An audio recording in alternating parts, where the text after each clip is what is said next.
thank you for doing this. I appreciate this. I will refrain from using your name just in case. Can I use your name? Yes, you can. Okay. So obviously the idea of this is just to have a normal conversation and see what develops. So I have a few ideas of questions I'd like to ask you, but really it's just to see if it develops. Okay. So obviously the first one I want to ask you is, you've come from Sweden, yes, right, to the UK, and I think that that's incredibly brave. Because, you know, if you look at most people today, we stay roughly in our same areas and things like that, and we don't necessarily spread our wings. No. And you probably don't appreciate how brave it is, the fact that you've come from a different country to start a life again. And you told me that you just came with a friend. Yes. And is this the same friend you live with now? Yes, we live really close by. And then we've got a third friend who's actually moved as well. But she had us, so we were her safety net. But yeah, so I moved when I just turned 19, so the week after. And me and we had been thinking about it for quite some time, because we thought that after graduating upper secondary school in Sweden, it's quite common to go on a Gatti. Usually people just travel. Okay. But I was a bit like, well, you can travel anyways, but this is the actual moment for me to be able to move somewhere. I can live somewhere new and actually appreciate a culture rather than just being a tourist. Okay. And we've always been very fascinated when it comes to England and new culture and how widespread it is. We were a bit like, I want to taste of that. And then we sat on Leeds and we came here, and the first thing that baffles you is how lonely it is. It's very lonely. You come here and you expect to get a completely new life, but you realise that you're so stuck in your old ways. And Sweden as a country, we usually claim that we don't really have a culture, and we really don't. Because we don't want that strong culture, because we are too afraid of, especially immigrants, not being able to catch on. So therefore we try to have a blank slate so that everyone could get along with everyone, instead of giving them an opportunity to become something and be part of a new culture and sort of integrate that way. So I thought we were sort of a clean slate, but then you get here and you realise that no, because Sweden's quite introverted people. Okay.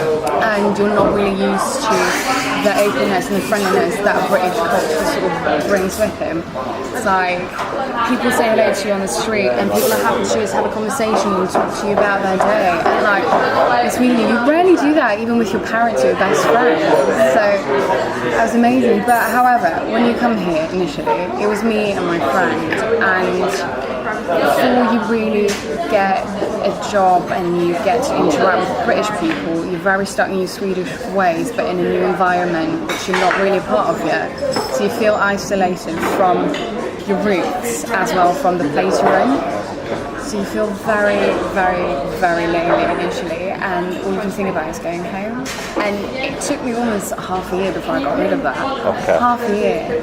And that's when I started socialising more, and you realise that you have to kind of let go of your roots. Kind of, they can be a part of your story later on, but they can't really be that active in your life right now. You need to start something new. That was amazing, and you can kind of create your new person. You get to be yourself. It's interesting that because obviously you're viewing it from someone who's come from a different culture to the UK. Now, many UK people who I talk to, they don't think that British people are as outgoing as we perceive ourselves to be. Oh. Now, coming back to university as a mature student and listening to a lot of the younger students, one of the overriding things that I constantly hear is, I thought I would meet more people. Or I'm quite lonely, or I didn't expect university to be like this, I thought it would be better. And when you dig deeper, you find that it's actually people just not able to talk to new people. So it's interesting that you think that Brits are outgoing, and yet a lot of Brits I talk to, and viewing Britain from my perspective, I think that we are quite introverted ourselves. We're very extroverted when we've had a few beers. Which is you know, common. So I think there's an institutionalised behaviour that we ignore the world when we're sober, and then we want to go and meet new people and get get drunk for that, expecting that anyone who sees us when we're drunk is going to see the best side of us? I think it's more. I think that you use culture in all of the Western world. And I think that's due to social media. You cling on to that and you want to feel validated when you post a selfie or you talk about your life, you put a status up or pictures. It's very much that you expect attention from there. And it's actually been proven by science that the more you scroll through social media, the lonelier you feel because you only see the good parts of everyone else's life. So true. And then you feel as if you're a failure because your life does not look like that. And it's like, nobody's life looks like that. Absolutely. That's fake. Absolutely true. And that's just like a very, very weird view of what life is. So I think that's just like society kind of screwing us up by, internet is a lovely thing, but if you think that you can base a relationship on Facebook or due to Instagram or create friends from that, you're off. Yeah. Very off. And I think that is kind of I think people are way more insecure now as well, because I think that, yet another research study that shows that youth today have far less sex than they used to. And that's also I think that sort of goes back to insecurities. We feel insecure about our bodies, our personalities, our hobbies. We're afraid to talk about anything because we're so afraid to be judged. Yeah. And because we're so eager to get accepted because we are lonely. Yeah. And it's so sad. It's true. But going back to you being a very extroverted people, I think if you compare your drinking habits to the ones we've got back at home, you drink a lot.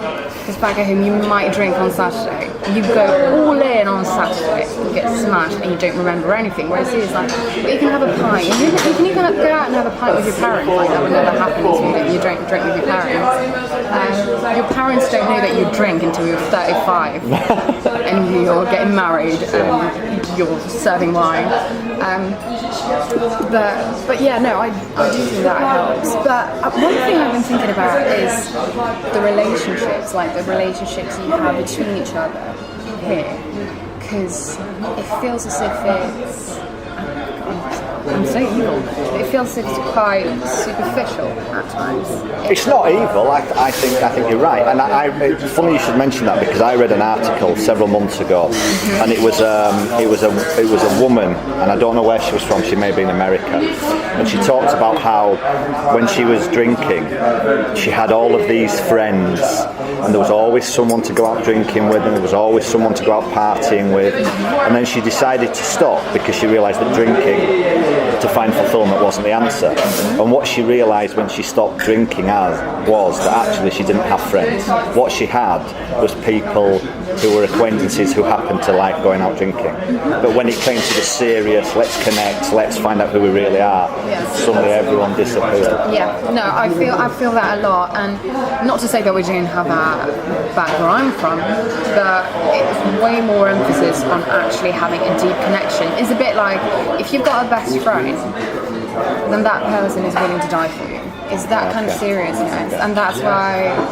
So, whereas here it's like you can have loads of friends, but it's like banter. You're having a pint, you're taking the piss out of each other. Yeah. It's not necessarily that deep, felt, really. That kind of deep, authentic, genuine friendship. Yeah, I know what you mean. What if something happens? What if all of a sudden you can't drink anymore, or you've fallen ill? Your friends aren't really there because you're not at the pub. Yeah, there's the old adage. One of the really good ones is if you want to see who really cares about you, hit rock bottom, and then you find out who is genuine, who is not. Exactly. And that's quite interesting. Yeah. And it's kind of true, and it is true. Yeah. It's very true. But again, I think it's probably always been there, but I think the internet and certainly social media, it's rapidly highlighted it now, and it's become, whereas before it probably was there. Now, like you say, we're bombarded with it so much, 24 hours a day, 7 days a week, that it's just escalated to the point where, like you say, we are terrified to show the world who we really are. We're terrified to meet new people. We're terrified to show the fact that we're not perfect. Yeah. And it's ridiculous because the one thing I've learned recently is that actually by just being a flawed human being, the power you get from that is immense because you realise nobody does it. Yeah, exactly, because no one else does it. That's because I remember because me and one of my best mates, we had this conversation about perfection, and her idea of perfection is what you would call perfection. You know, if you were talking about physical appearance, you know, that lush beautiful hair, large, white, straight teeth, etc. Whereas for me, I can never find that attractive. I need to find those imperfections which will make me love you more. And I don't have Instagram. I'm never active on social media. It's not my thing. So I'm more about meeting Wow. people. I want to meet them in person. It's great if you've got a Facebook and you can find someone who's got common interests and they're like, oh, do you want to meet up? Yes. And then we don't talk on Facebook anymore. We can meet each other. I'll send you a text. Because it is so dangerous to get knocked down where you can only feel validation from a like. Yeah, absolutely true. Absolutely true. But interesting you should mention that because society, and I hope you don't mind me saying this, but society, certainly our society that we live in, you are what society considers the physically attractive. You're tall, you're blonde, you're very attractive, right? So society, so it's interesting that you say that because society is imprinted onto you, even without you wanting it, that you are what certainly the Western world, what the Western world wants to be. And I just figured that one out when I came to Britain, because back at home I'm not necessarily considered beautiful or attractive. I never felt that because I was bullied growing up, and I never had parents who would tell me that I was pretty and things like that. So I haven't grown up with an image of myself where I would consider myself beautiful. Quite the opposite. And then I come here and that's all I hear. And it's amazing, and you realise that, oh wow, yeah, that does make me feel great, but to an extent, because at the end of the day, I don't care about my looks. Like I'm sitting here, I haven't put makeup on, I can't remember if I brushed my hair. So it's that kind of thing, because appearance is like, yeah, no, it's great. You need to find your partner physical attractive to some extent, but at the end of the day, that's not sufficient for any kind of relationship at all. It's your intellect, it's your values, it's your morals, it's who you are, it's your interests, it's what you like to talk about, what you're passionate about. That's what matters, not what's on the outside.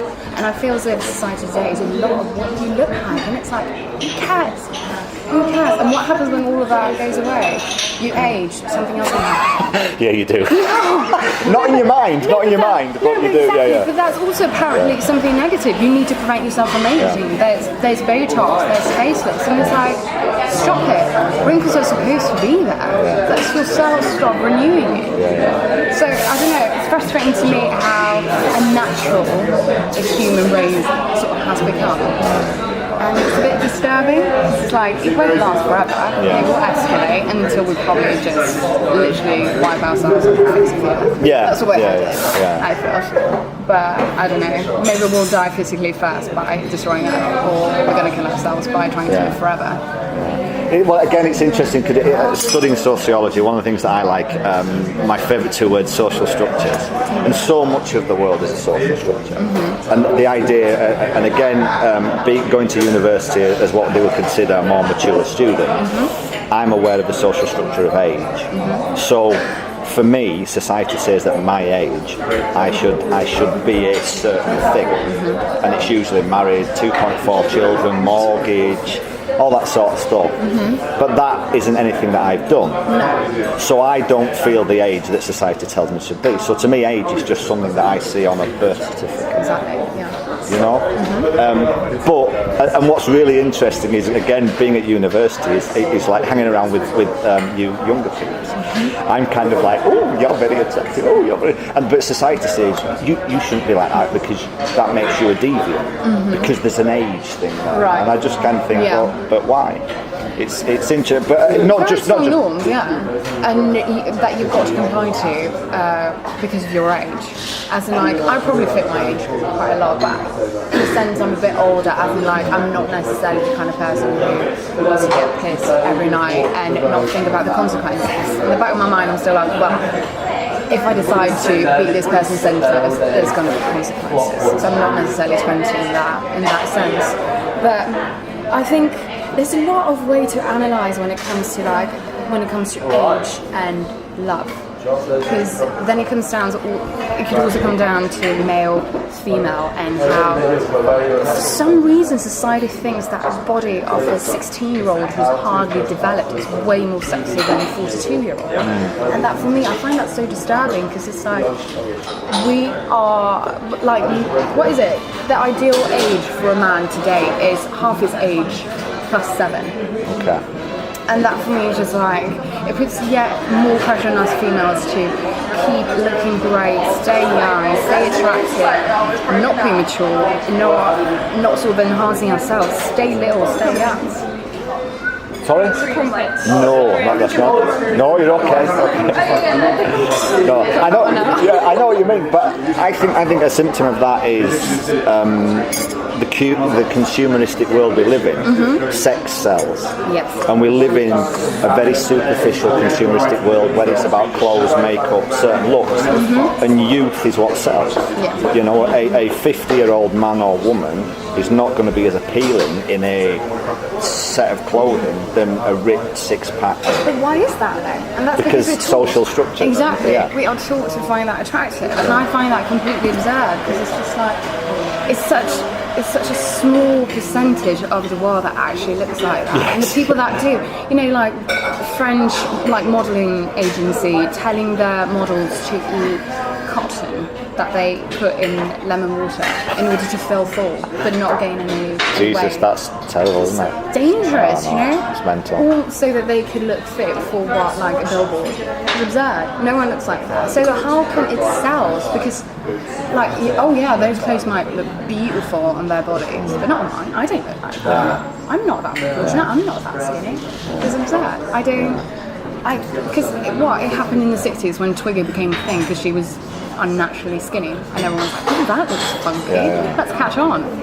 I wish someone could have been like during the 60s like, no, let's not. Come on, no, let's get a plus size model. But I think what is interesting is from the interactions that I've had in my life, that the extremes of the physical side, it tends to be that actually what when you see past all that superficialness, it tends to be the middle that is the most attractive.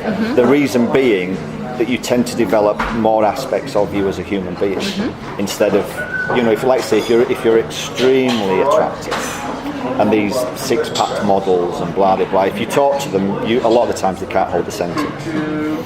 And so if you're not that, you tend to, I think, naturally work on other aspects of your life, whether it's intelligence, wisdom, being able to hold a conversation, you know, and so you end up being overall a better package.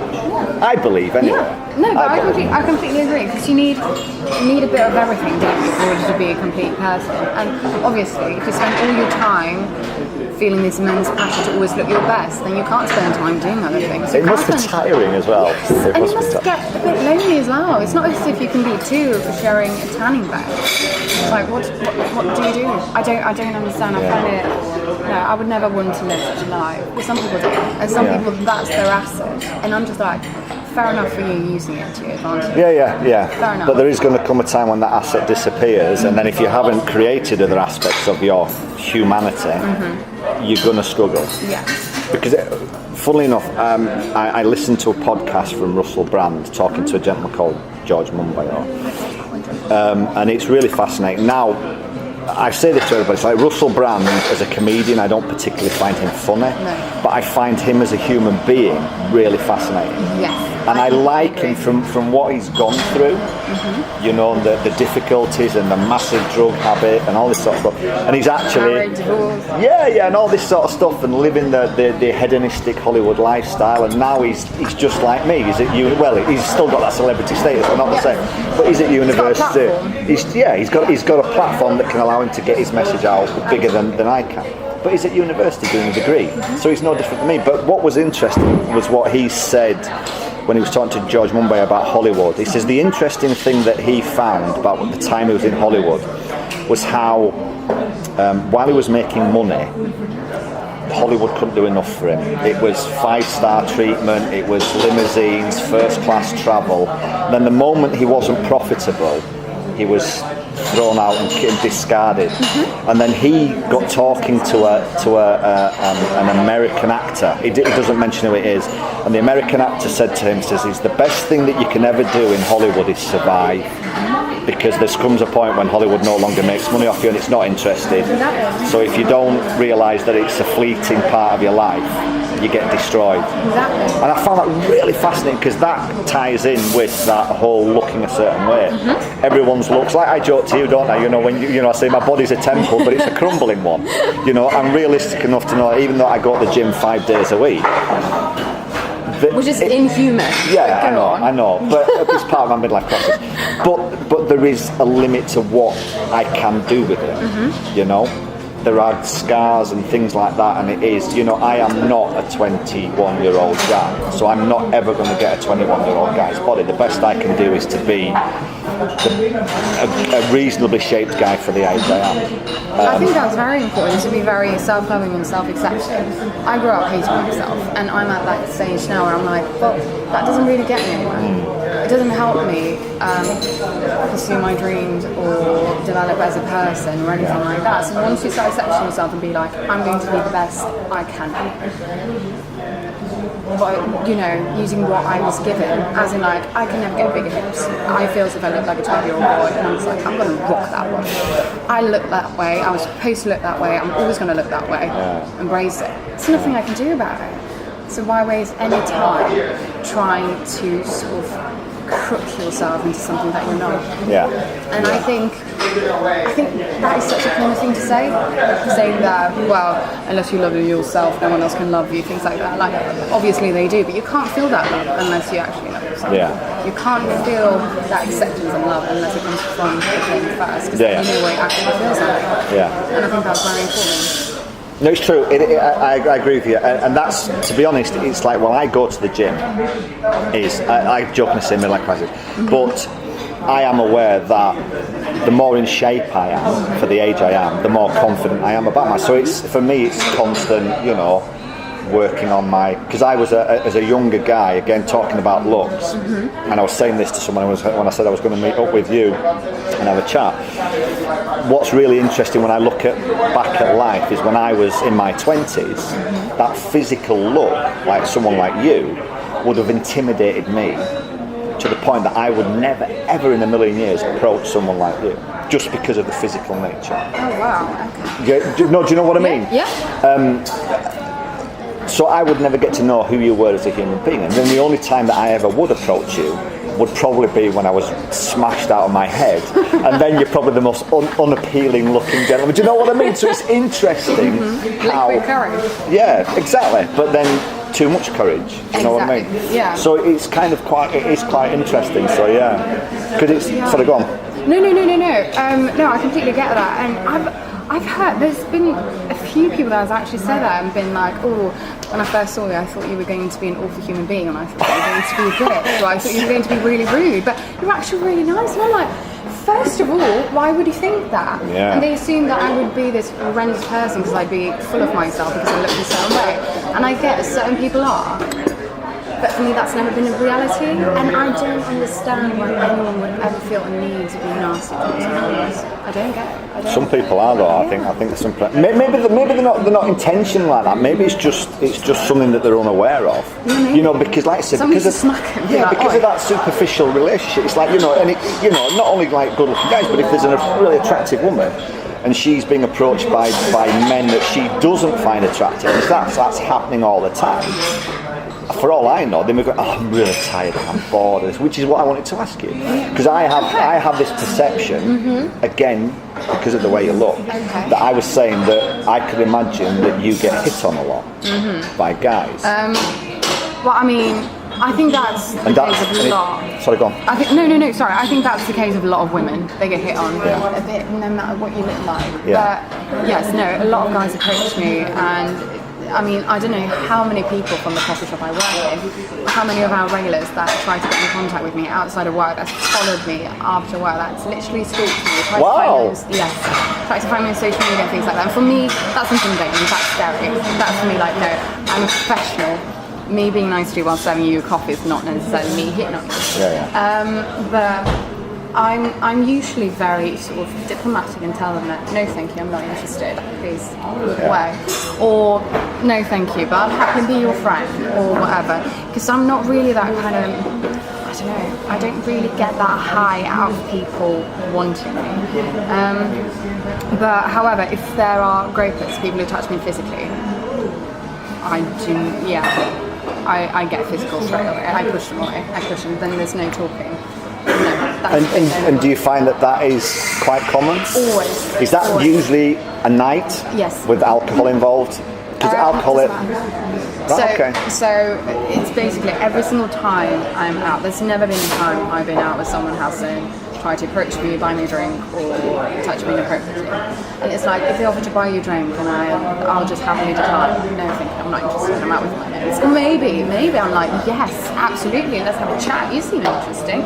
No, it depends on the mood and it depends on the person. Yeah. But if they were to get physical, which happens a lot, because for some weird reason men think they're entitled to women's bodies, and I'm just like, you know what, mate, touch me, I'll touch you, but I promise you, my touch will not feel nice. Yeah.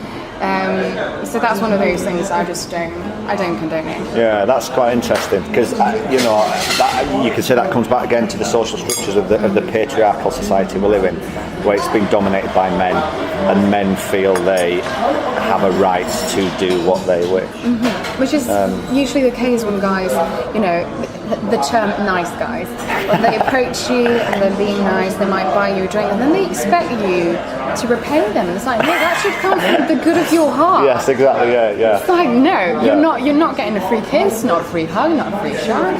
It's like, you bought me a drink because you wanted to. That's the end of it. And then how they all of a sudden they just flip. They don't get what they want. It's like they think that we're this kind of machine. You put some coins of niceness in us and out comes like physical sort of validation. It's just like, you're dumb. That's not how it works. We're human beings. Like, you can't buy us. We're not products. Yeah, it's funny you should say that, because again I was having a conversation about someone a couple of weeks ago. And it was talking about in the gym, because I got the university gym. Okay. I didn't know there was one. And you say, oh, you are? I didn't know there was one. It's not your thing, it's not your thing, like I say, I've got to look after the crumbling temple. But what was interesting when we were talking was again, as you progress in life, there's this thing in your mind that you think, well, every generation should be slightly better. Yes. Because that's natural, it's like parents try to learn from their mistake and instill in you, and then if you have children, you try to instill in them. So obviously, again, going into the gym, I naively was expecting younger guys to be better than my generation. We were the same age. And what's starkly apparent is we're exactly the same. We haven't really evolved at all. Because it's the same thing that my generation was talking about in the 20s. This generation is talking about. And it's quite crude. And it's exactly the things that you talk about, that you just talked about. So it feels like we haven't evolved. Yeah. I can completely see that, but also we totally have. We've evolved so much, and when it comes to like self-accepting, because we've reached almost the limit of what's human possible when it comes to physical aspects. It's like we do all these things and we alter our bodies, and we're so set on an ideal that's kind of unachievable. It feels as if there's a backlash now. And never have I seen so many people posing their bodies, their bikini bodies, when they do not have those ideal bodies that society tells us that we should have. And they've got curves, they've got cellulite, they've got this roll on tummies, and they're just like, you know what, I'm fabulous, I love myself, and you should love me too. And I find that so empowering, and I feel as if we are I think it's a huge divide basically. You have the people that are a bit switched on, and then you have the people that are basically like the parents' generation that does what their parents tell them to do, that votes like their parents vote, that doesn't really, they don't really have a mind of their own. And then you have the other people that completely turn on the parents who are like, you know what, I'm going to better myself, I'm going to work on this, and I'm going to become something even more involved than you, Dad. When you try Was that a personal thing? You pulled that. It's like I'm talking about myself there. No, but I've got so many friends who've had like these really conservative parents, and they were like, you know what? Actually, I don't agree with you, and I love that because it feels as if that hasn't really happened that many times before. And if you look at, you were talking about the patriarchy and look at the feminism. If you look at feminism, it started like late, do you call it 18th century? It's like 70, 90. And we're currently in the fourth wave, and I'm just like, I want to ride this wave. I want to be a part of this generation that wants to make a change for the better. Okay. And because of globalization, we also know more about the world around us. We know about the raging wars in Syria and things like that. We know about the terror organizations, and we want to improve. We want to become better. And then, of course, we have the brainless people who are not bothered about that. But it's interesting because, like, all blended together, you have the really conservative people who does not really change quite happy with it are, and then you have the revolutionaries who want to change everything. And if you blend them all together, then yes, it does look as if we're just as if nothing's changed, humanity goes on as normal. But I don't know. Or maybe it's cycling. Just go around the cycle. Yeah, some lecturers have told me that we often perceive the world to be changing, but it often is just cyclic.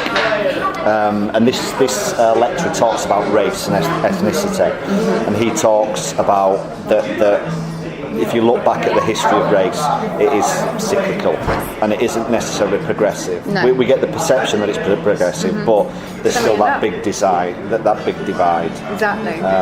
So I think, we kind of struck, but we're still all that kind of hamster in the hamster wheel. Like we think we're moving forward, but we're still just stuck in the same sort of way. But I would argue that one of the benefits of technology is that now, for the first time, we're realising that actually that hamster wheel is going to end up, like you were saying, wiping themselves off the face of the planet. So we either voluntarily start to shift, or it is Armageddon. Yes, because right now with young people, there's such a huge platform when it comes to social media to create jobs and an identity that you weren't able to create before, and you can be the loneliest person on earth, but you can have the most followers on social media.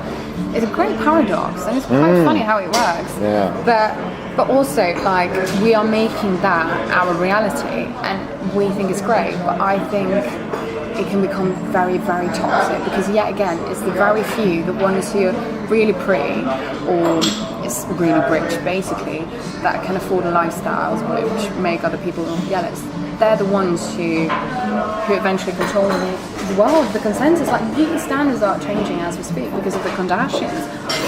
What did they do? Yeah, the dad was famous as was the attorney of O.J. Simpson, I think. Right, so they had money, granted. And then Kim Kardashian has sex with someone. They record it, the tape gets leaked. And all of a sudden that's a rise to stardom. And for me it's just like,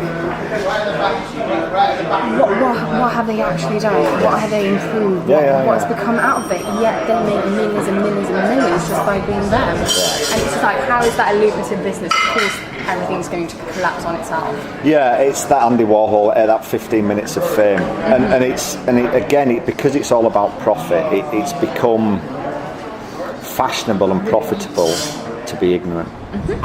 You are rewarded for being stupid. Yes, I hate that. It makes me angry, because it's like, you see, right now makeup is a trend, and I can see why. It's a creative outlet. I support that as a creative outlet.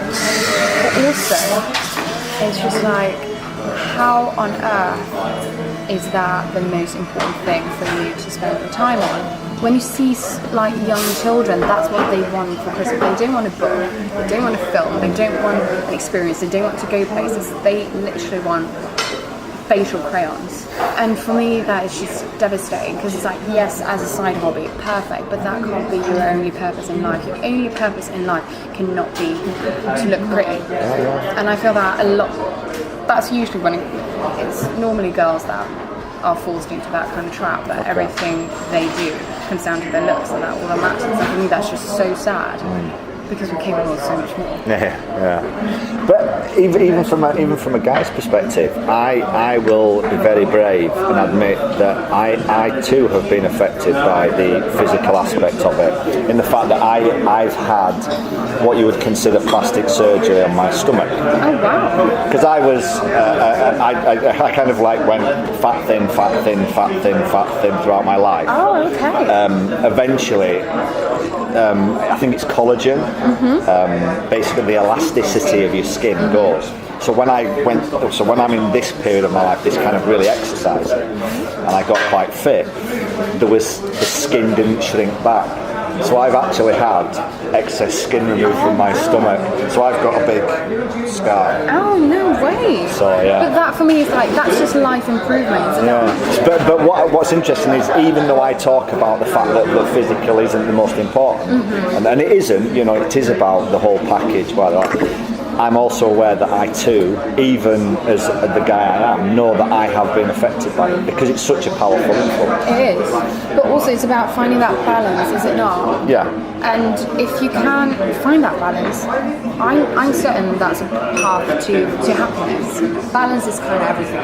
Yes, you can't have too many extremes, but but because I feel I would feel bad if I were to completely neglect myself, if I were to reek and have tarnished, awful hair and have blemishes everywhere. Like, I would not feel great. But at the same time, you still need to have that intellectual part. You still have to maybe read something at times, or kind of get engaged with politics, whatever. You still need to exercise your brain. Your entire body needs exercise. Intelligence is sexy. It really is. It really is. And it may have taken me a long time in coming back into education later in life. But intelligence is just one of the most sexiest things in the world ever. It really is. Yes. No, I completely agree, because it's like a person can be, they can be gorgeous, but thank you very much. But if they can't hold a conversation to save their life, then what is it good for? Yeah. You can't fall in love with just appearance. I don't. No, you can't. Well, at my latest blog post, I jokingly talked. I called it the swipe right generation, and the fact that that's catchy. I know, I know, I'm good. I can't believe that I've got it. But one of the sentences I put in that was, you like the look of someone in a photograph and you want to have sex with them. There's an app for that, and there is, but there isn't an app for sitting having a conversation in a cafe. That's why I couldn't like have we're that doing. app. I tried it because my friends were like, you know what, everyone's got it, you need it. And I got it, and it was literally like, but how can I swipe right when I know absolutely nothing about it? Do we have common interests? I might, swipe left at someone who's not that attractive. We could have been soulmates. Yes, I know, it is exactly, because that, again, the superficial, you never know. And then what worries me is, again, getting back to what we're saying right at the start, is then people are saying, well, why can't I meet new people? Why can't I meet someone who understands me? Why can't I connect with someone on a deeper level than the physical? As well, because you're not making the effort. Exactly. You're swiping right, swiping left. We're judging on the physical. Yes, physical is an aspect of it. You can't force yourself to be attracted to someone who isn't physically attractive to you. But as you said, it's an aspect. Yes. It's not the entirety of it.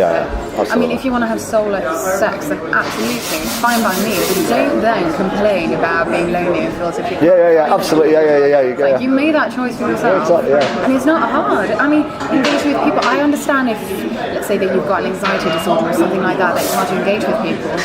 If you're fully functional as a human being, there's nothing stopping you. Nothing. Go out there, meet new people, talk to them. It's nothing to be embarrassed of.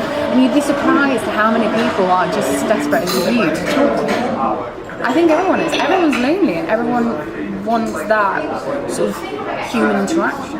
Yeah, we do. I absolutely agree. In fact, I'm absolutely adamant that we do want that. Yeah. But we're just terrified to put ourselves out there. And a lot of people that I've talked to who are from different cultures, they, again, getting back to that thing about you were saying Brits are more open, a lot of them say the opposite. They found that actually the British culture, we're very reserved, that old stiff upper lip, and that we're not very good at opening up. No, but I completely agree. I think that you're very open people in that, well, open might have been the wrong word. So I think you're very extroverted people in that sense that you're very eager to spend time with one another, to talk to one another, to go out, have a pint, do stuff. You're very interested in the external world, so to speak. But when it comes to being open and talk about your deepest and honest feelings, I'm yet to find that. Not so much. I'm yet to find that with British people, because it's very much like your deepest thought, whatever, they're corny or they're cringy or it's nothing that you talk about. Because then your mates won't meet you at the pub anymore because you're a soppy bastard. And it's just like... But how does that work? How do you make a connection with someone if you can't be open and upfront? I mean, why can't you just be brutally honest? I agree. But many people kind of... Maybe they just accept it. I mean, I don't know. I don't know. Maybe just you accept that is what life is, but it doesn't have to be. No, exactly. It's like, it's up to you if you want to accept it. I won't accept it. And for me, I'm very upfront. I'm very honest. I'm honest from the first day you meet me, like to say. Because for me, it's just like, why would I want to forcefully establish a friendship where at the end of the day, I don't know if they'll accept me for me? What happens when I hit rock bottom? I've already hit rock bottom once. And that taught me a great lesson about who was there and who was not. From then on, I've just been like, well, they might as well come to know me as a person I am, and if they love me, great. If they don't, great. They're vibes. Then we don't waste our time. But then again, also, when it comes to waste time, you're wasting time, like investing all this time in people that eventually might just leave you because they're not that fun anymore. And that's saddening. You might have developed a strong emotional connection to this person. But the thing is, you could say that is a risk, but if you're not willing to do that, you're never going to make these connections. It's true. You know, but then... But you can't fake your interest, and you can't pretend that you're someone that you're not in order to fit in, I feel. No, I can't do that. It maybe costs me in life, but I can't fake. That's what I mean.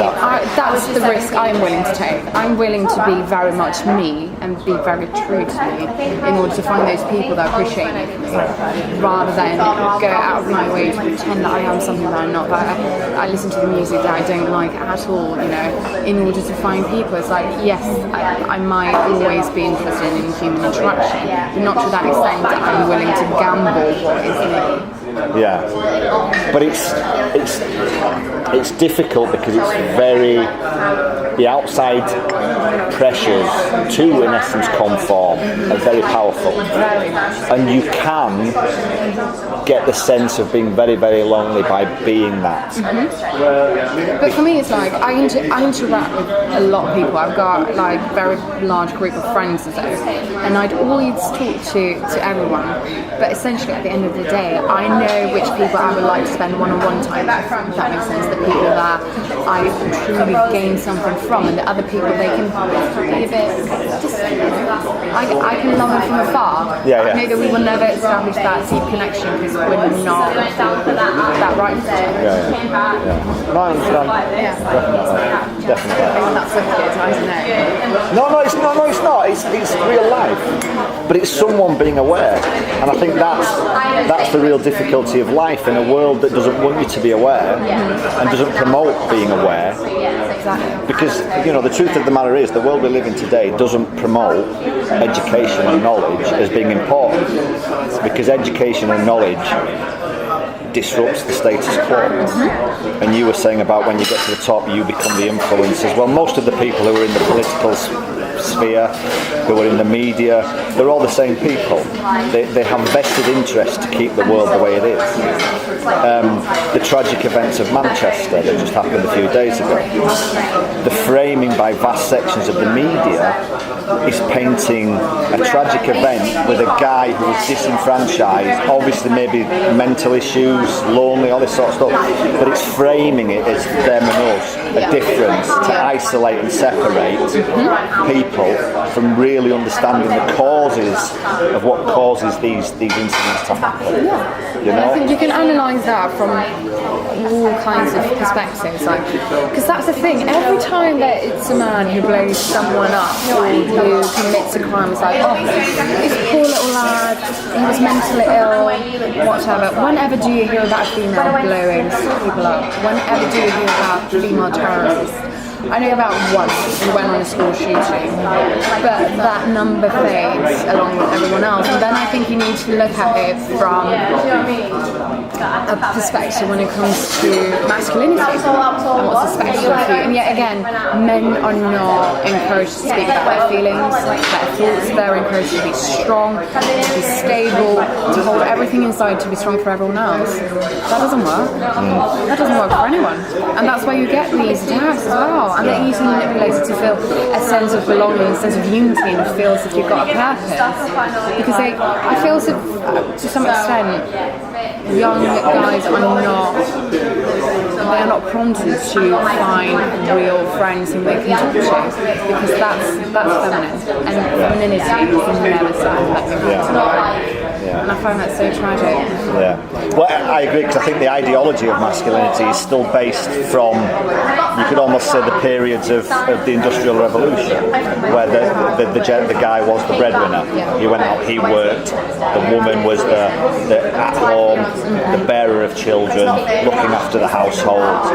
And in essence, even though we've modernised in so many ways, still the ideologies are still the same. And they're calling it, again, I read another article, and I can't remember everything about it, but it was basically the toxicity of masculinity. Yes. And it was basically that if guys are not fitting into that perception of what man should be, it's creating these unstable mental issues in guys, and it eventually leads to violence, to terrorist, what we call terrorist attacks, you know, things like that. So we need to. I agree. It's because my father was a man's man. I'm not saying that in a poo-poo way, but being predominantly raised by a woman, I was probably in my youth constantly in conflict between those two polar opposites of the masculine, of wanting to be impressed, wanting to impress my father, playing manly sports like rugby, wanting him to come and see me play sports, but then constantly being raised by a female. Exactly. And a woman that had a lot of conflicts with masculinity, shall we say. So I had that conflict all the time. So throughout my life I've constantly battled that. But as I've gotten older, what's won out has certainly been the feminine. Because to me the feminine is far more important. I completely agree. But obviously being a girl raised in a man's world, I've always been taught that everything masculine is what you want to achieve. Because you look at successful women and what have they all got in common? Masculine traits. That's what you need to succeed. I tried that for so very long, and I am a very androgynous person. I feel as if I got very much of both parts, and that to me, I kind of take pride in that, because I don't want to be locked in either categories. I don't want to be stereotypically feminine, because that for me is just not me, and I don't want to be stereotypically masculine, because yet again, that's just not me. I want to find that balance to be able to survive in this world, yes, but still stay true to myself. And I think that's essential. But I also pride myself in, because you were talking about, the Industrial Revolution, and I just feel like I am the worst nightmare for a 1950s man. Like, I can't cook, I don't enjoy cleaning, I don't really look after myself to that extent that I always want to look pretty for my man, and I'm just like, yes, then I succeed. Yeah. So, something again, going back to something you said earlier, and I meant to ask you this, but it slipped my mind, but now it's come back to me. Yeah. The perception of femininity, and you were saying about women having to be some. Now, I've constantly said this, but obviously it's coming from a man's perspective, that I think that females bring certain powers to the table that men can't bring, and that thing that you were saying about women become more masculine to succeed in the man world, I often say that I believe that's wrong. You do? Because I think I want women to be powerful from the feminine perspective. Oh no! That's what we all want. That's what we all want, but that's not what the world allows. Yeah, because like a lot of the powerful women, to me, I get the perception, and I might be way off, track here. I don't know, but for me, it's like they give up something of being a female to become more masculine, to succeed in a man's world, and I see that as not changing the system in a strange way. You're conforming to the system. No, it's not, because that's females actually surviving and actually for the first time coming alive in businesses. We are shown for the first time as powerful. We are being shown in media as something apart from our looks, unless they twist it, of course, and talk about the lovely legs of our prime minister. Well, yeah, but again, look at who controls the media, and But to sort of, because first you need representation, because now they're showing other females that you can succeed, you can be a female, and you can be successful, and that is empowering more and more females to do so, and then eventually you will get those trailblazers that are so feminine and so successful. So I think this is just the start of something small. Just like when it comes to like when black people, when they got broken out of slavery, and now they are slowly getting there. They are becoming more represented. Not enough, not nearly enough, but they are getting there. So I think it's a slow process, and I think we're just in the beginning of it. So yes, I agree. It is breaking the norm of females not being able to be successful and have their own lives. I mean, Jesus, our economy was still tied to our husbands, 50 years ago? Still tied to us. We did not have a sense of autonomy. We weren't our own people, and now we are in the Western world, I need to add. But I'm slowly getting there. So I think it's a slow process, and eventually we will see feminine females in power. Okay, cool.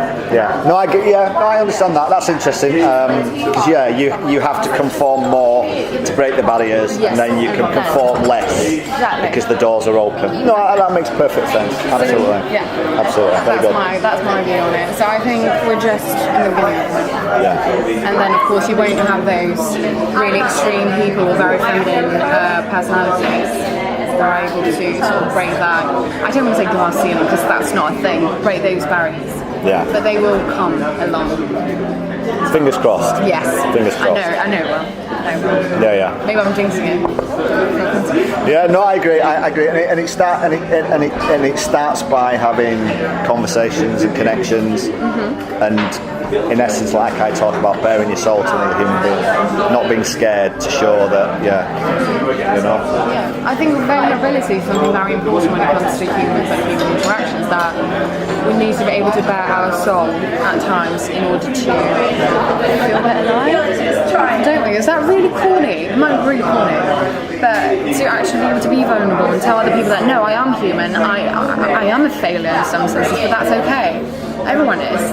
But at least I can be honest and talk about it. At least I can say that. And I think that, yet again, is breaking barriers. And I think more and more people are actually able to be like, oh no, actually I'm not perfect. And that's right. Yeah. Because right now there's so much pressure on being perfect. You need to be this picture perfect person, and no one is. Well, it's that thing we said. Society says that vulnerability is a bad thing, but actually it's really empowering. Because the moment you are vulnerable to others, you see how the inability of them to do it to others, and in a weird sort of way, you become incredibly powerful. Exactly. Because, like I say, with starting my blog and doing this and everything else, and seeing how few people do it, suddenly, without an ego or feeling cocky, you think, Jesus Christ, I'm so powerful, it's unbelievable. Exactly, and I've never felt that before. I completely agree, because once you admit your flaws, no one can use them against you. Yeah. And you're sort of hindering people from creating insecurities within you, because you've already admitted them to yourself, Fine, I'm not perfect, but that's okay. And then if someone were to pick up and say, but by the way, you are very flawed. Tell me something I don't know. Exactly. Yeah, do I care? Your opinion means nothing. Do you know what I mean? If you're going to talk to me in a constructive way and we're going to build a connection, fine. But if you're going to try to use that against me, then just go away. I'm not interested. You're already accepted that part of you. Yeah. Absolutely. And as you say, that's very empowering. It is, and it's one of the most empowering things that I've discovered, and it's taken me. Whereas you seem like generations ahead of your game, right? And I'm just like, she's ace. But it's taken me a lot longer. Now I don't know if that's a generational thing, because we're more aware of the things in the world. We have access to more things. That's due to your generation, though. What you found out before. Yeah, well, like I say, yeah, because my childhood is, it was still lads did what lads did. I played in fields, playing soldiers with fake guns, and I played rugby league, and I wasn't allowed to cry, and my father went away and worked abroad in Saudi Arabia when they were laying all the infrastructure, and his last words to me as I think it was like 6-year-old was, right, you're the man of the house now. I went, apparently the story goes, as a like 6-year-old, or however, I was really, really young, I kind of ran up to him with my arms expecting a hug, and apparently he put his hand out, stopped me, didn't hug me, shook my hand, and says, right, you're the man of the house now, look after your mum. I was 6-year-old, I was still pissing myself at 6-year-old, do you know what I mean? Oh my God. But do you know what, so that the kind of that, how that must affect people, do you know? Definitely. You have to be a man, you have to be a man. But because I can sense within you that you have a lot of femininity in you, because that's why you're so open and you're so easy to talk to, and you feel as if you're a very genuine, warm person. My mother eventually won. Out of the two, the feminine side of life has won. I know it's won. You chose to embrace that. Yeah. You did not become. You haven't lived your life, from what I can tell, trying to look up to your father's world and be like, yes, I'm going to be this man. I'm going to be everything that masculinity is. You're more being like, actually, that's kind of a toxic view of masculinity. Yeah, it's taken me a long time. It was probably in my 30s. I got to my 30s before I started to allow the feminine to win, and I was in constant conflict. But even without being aware, it's only now that I'm probably aware of it. But some people never realise that. Yeah. So in your phone, that's good. So yeah, it's good. So, no, I agree. I wouldn't change who I am now for who I was before. No. Well, who I was before was shit. You never want to go back, do you? No. I feel that too. It's not preferable, really. Because I grew up with an absent father as well, so he always travelled with work, so he was never around. And I got younger siblings, 2 of them, so my mum would take care of us always. And it's just kind of showed me how important it is to never, ever rely on a man. Never. Or rely on someone else for that matter. Yeah. But usually when it comes to, heterosexual, normative relationships, you can't do it. Because you never know what's coming to you. So I've always felt as if I need to be my own person, I need to make my own money, I need to be myself, and never rely on someone else. But for me, I think you just very, very quickly, to me, you expand that. It's just relying on somebody else, not necessarily a man or a woman. It's about... Society tells us that the man is the breadwinner and you're supposed to look pretty for your man. Yeah. It's still kind of that lonely thing. So if someone's relying on someone, it's usually the woman relying on the man. Yeah, no, I agree. I agree. I think we need to substitute that word rely with compliment or appreciate. Because it's like me, it's like where I am in my life, and getting back to that social structure of the age I'm at now, right? I don't want 24 hours a day, 7 days a week relationship, because I see so many relationships that it becomes complacent. You're going out and you're spending time with someone who you're dating, but what you're doing is actually just on your phone. Or when I was walking to town yesterday, there was a couple walking past me, a younger couple, and the woman was trying to say something to the guy about they were going the wrong way, and the guy was walking in front of her, and he went that kind of, oh, for God's sake. And so as I walked past, I said in a loud voice so that she heard me, I went, oh, just dump him, and walked off, just walked past. Do you know what I mean? But do you know what I mean? Because it's that complacency. Yeah. And you're almost better to have a relationship with someone where you have 2 different lives and then spend 2 or 3 times a week together, but in those moments you're with each other. Absolutely. I feel that too, because that's quality time, and I think quality time is something we don't get a lot of. And I think that comes back to what we were talking about earlier, about loneliness. People are so afraid to be lonely that they're so willing to stay with the same person 24/7, even though they're completely wrong for you. It doesn't work, and that you kind of lose your sense of self you feel as if you're only 50% of the chart that is you and your partner. And it's toxic because it puts so much pressure on you and on the other person because you always feel as if you need to be there, you need to be, always available instead of actually having, as you were saying, two separate lives. Be happy on your own, be happy and feel fulfilled on your own, and just have them add love. Absolutely, absolutely, yeah. Yeah, it should be a spice. Yeah. It should not be the rapid spice. Yeah. No, but you're right, and that, like, again, that just highlighted it perfectly for me. I mean, and I see it all the time. Couples, phones, but that just, I couldn't believe at that moment that summed up bad relationships. No.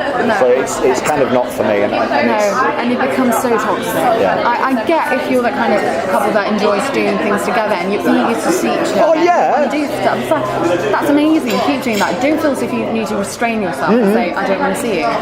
But usually that just does not come naturally to people. Yeah. Instead, we cling on because we feel as if that's what we're supposed to do, and it's a failure to be on your own. And it's not. Yeah. You can be so fulfilled just by having friends and family. That partner is just like, it might add something, but not necessarily. True. It is true. It is true.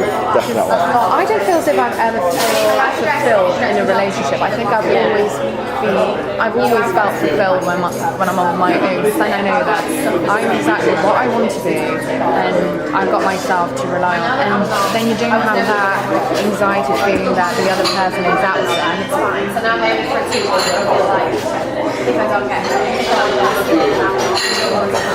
No, but you don't get that feeling that the other person is absent, or you're not worried about what they're doing, and you don't feel as if you're never enough, or you don't have that constant pressure. So I don't know. I think relationships are a very, very tricky thing. It works for a lot of people, but there's also a lot of people it doesn't work for. Yeah. No, I absolutely agree. I was trying to think of something to add to that, but no, I agree. Good, settle. Yeah. But again, I think another aspect that fundamentally changed my perspective on what was important was going through. I mean, I've talked about this so many times now. Don't say sorry.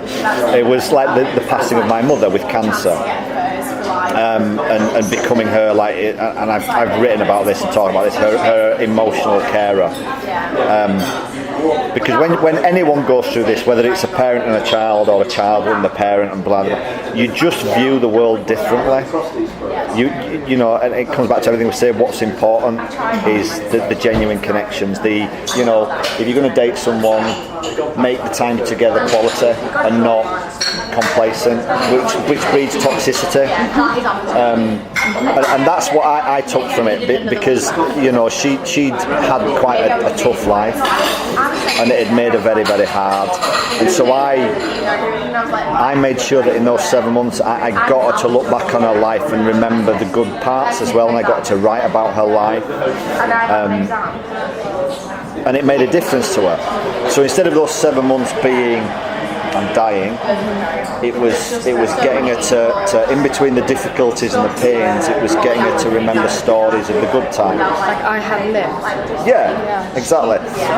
And I've said this many times, and this is why I wanted to do this kind of blog and chat to everyday people, because everyday people are really fascinating, but society tells us that we're not. Exactly. But we are. I don't think I've ever met a proper boring person. I don't think that's a thing.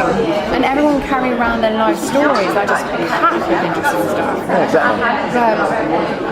But no, I've lost quite a lot of family members. They all kind of went during the same time, and I think for me as well, it was very important to just try my hardest to focus on the positive, on everything I had, the extraordinary sort of. I was so blessed with their presence and everything we had time to do together, and then just try my hardest not to become so bitter about all the time we could have had left, all the things we could have done, all the things that could have been.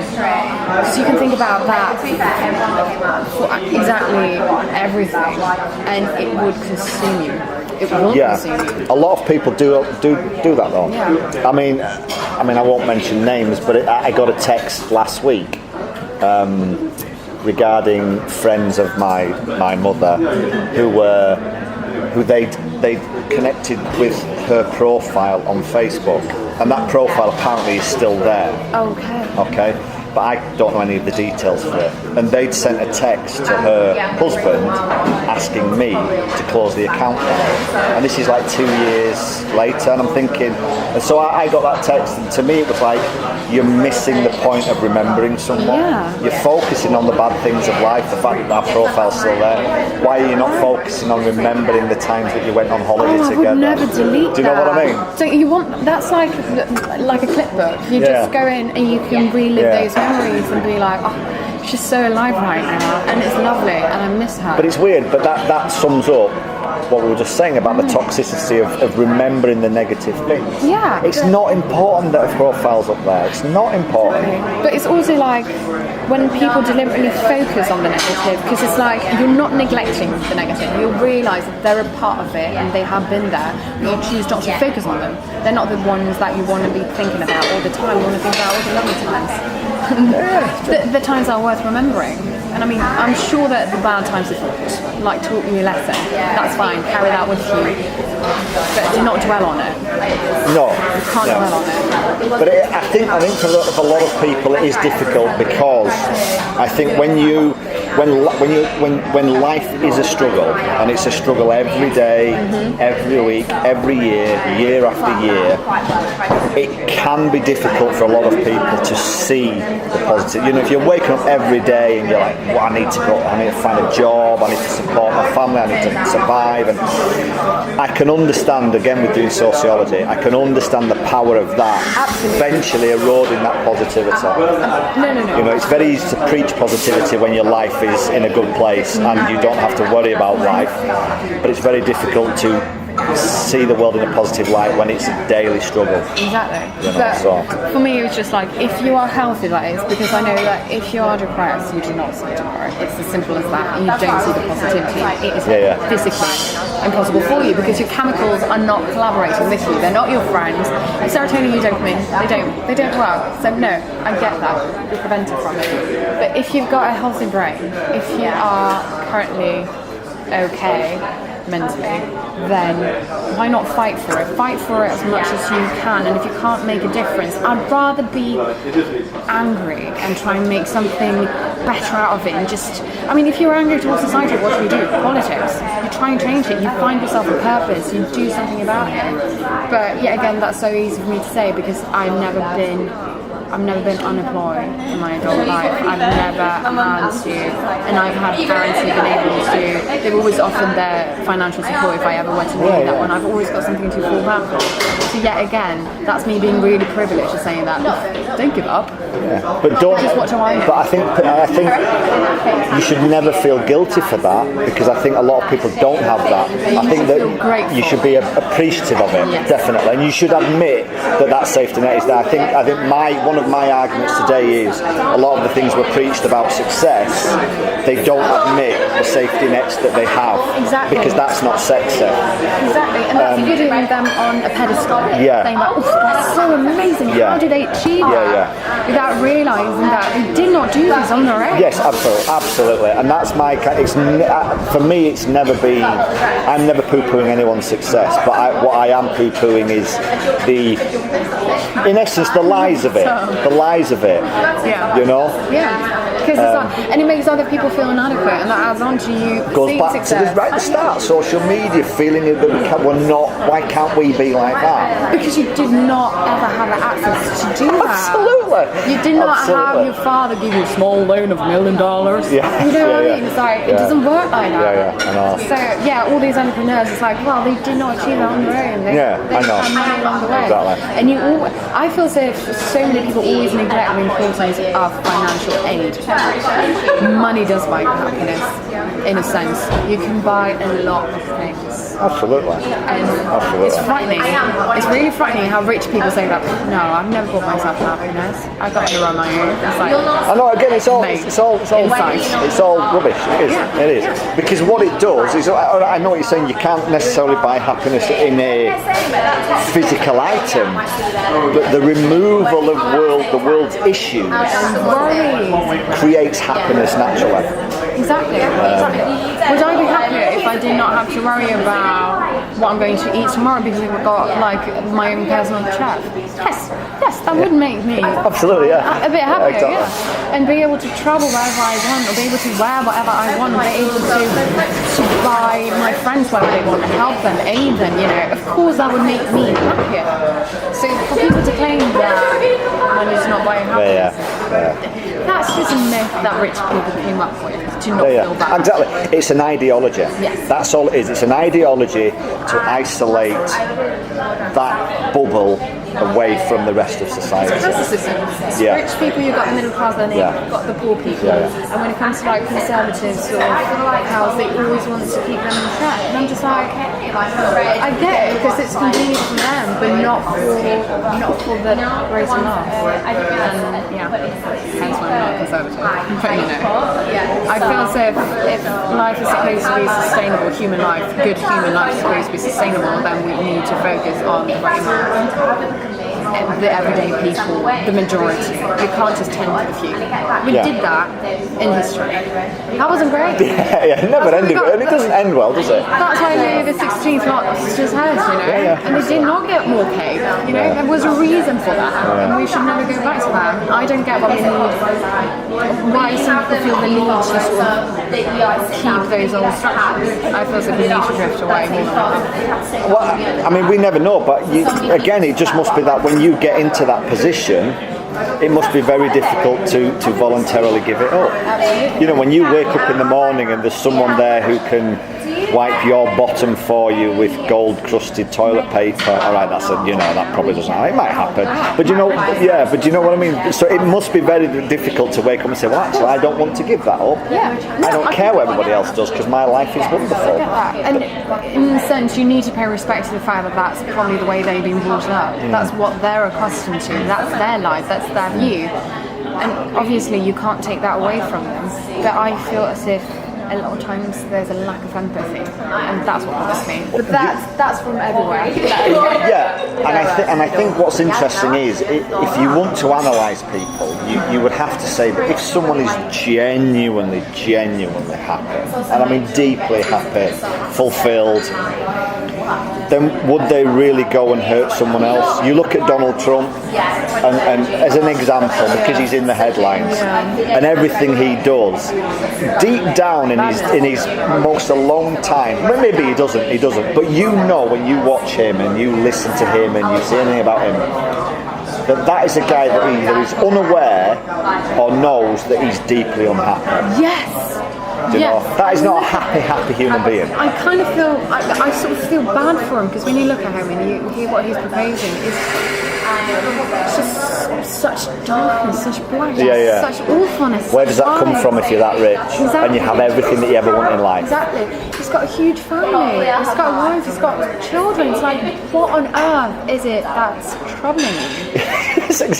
Come and sit down on my couch and let's get Freudian. Exactly. Let's defrost him. Yeah, exactly. You know. Bring him in. Yeah. So come on, Donald. Tell me what's up. Because clearly it's anything. When you look at Obama, he looks happy. He's genuinely happy. Happy marriage, happy children, happy life, happy jobs. You know. But what's interesting? We're talking about men and women. Let's get back to men and women. Look at the wives. Yeah, and the interplay between the Obamas and the Trumps. Yes. Right, Michelle looks the intellectual, humoristic equal of Barack. Soulmate. And they look like, away from all the cameras, they have a good laugh. Yeah. And you can kind of see that. You can see obviously they have to have a persona. But you get the sense that that's also real when the camera's not there. It feels genuine. That there's a balance there, and there's an appreciation and a love and a respect. And they met on equal terms. They're both students and things like that, and they have the same interests. Like it evolved naturally, that relationship, and they grew together. Whereas Trump's been married how many times? 3 times. But you could argue that all of them have been trophies to him.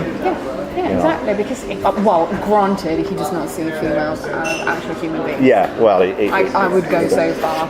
And making like semi-sexual remarks about his own daughter, I'm just like, I'm greatly disturbed by that. He is a bit weird. But there's that latest video, they've just showed it on BBC about that he met with the NATO leaders. Don't you? Oh my God! Have you seen that where he pushes his way to the front?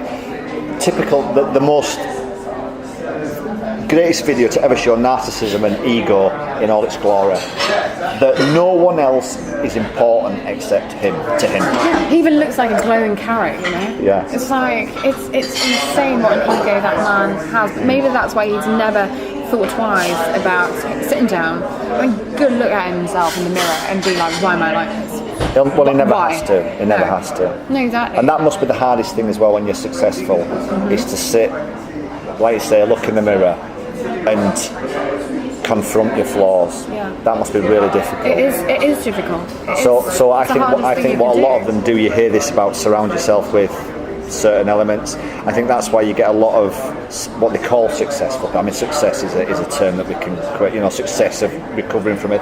You could say Russell Brand's a success, not because he's famous, but because he's a recovering drug addict. That's a success. But I think it must be very difficult because obviously I think a lot of wealthy and successful people, anyone who highlights a flaw, they just get rid of them.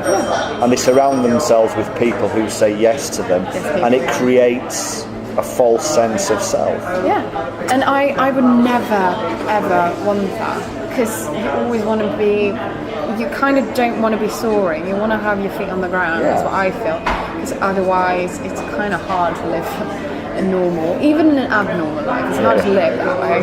And that's what I feel a lot of people are doing. They're kind of soaring, they're looking for the next high, the next time they're going to meet their mates at the pub, things like that, to keep themselves afloat, to hinder them from actually sitting down and having a good look at themselves, realise who they are, getting to know themselves, getting over whatever happened during their childhood, whomever touched them inappropriately, things like that, to get through that and feel as if they are able to be vulnerable, be themselves, and be kind of free. Then kind of society does not really have that grip on you anymore.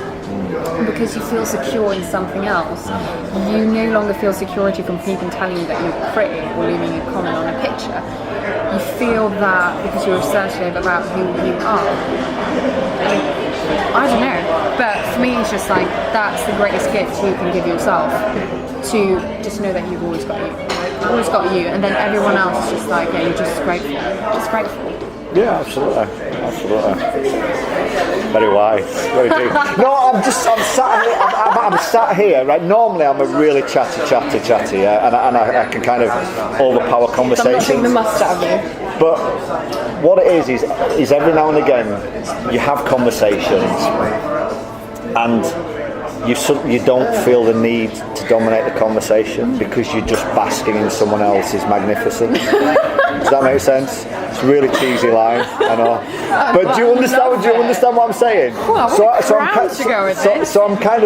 I'm just sat here just basking in the magnificence of just your intellect, and it's just fabulous. Sorry. I'm blushing. I don't know. So it's an audio, they can't see, And I'm very charming as well. I am very much blushing, people. As you know. But yeah. Yeah, I'd rather hear someone say that than I'm pretty any day of the week. But you're going to get that a lot because you are. But right now, I'm going to go to bed tonight and be like, wow, he said that. So you should. Great. So you should. Yeah, so that makes such a So you great should. drink. I'm a flirty, charming guy. You should do. Yeah, absolutely. Oh my god. Sorry, what's that? Your glasses? Oh, yeah. I'm getting too intense. You got it. Cool. No, it's good. It's good because, like I say, it's if it hadn't have gone well, this conversation, I probably would have just naturally talked. But the fact that I've listened so much, my brain's kind of just gone into relaxed mode to listen, and now it's like, well, what do I talk about now? I can't think of anything. I'm just listening, so it's weird. Yeah, you seemed really calm, and I was like, knowing you, I was just like, oh my god, I am boring this man to No, Roots. No, it's been fabulous. I've loved it. I've been loved it, and I'm very, very appreciative that you've done it. Because, like I say, it's that vulnerability. People have found it really, really difficult. So, yeah, it's cool. I've enjoyed it. It's good. I loved it. Yeah, thank you very much. It's been a pleasure. Thank you. I have absolutely adored it. And I look forward to editing and putting it up.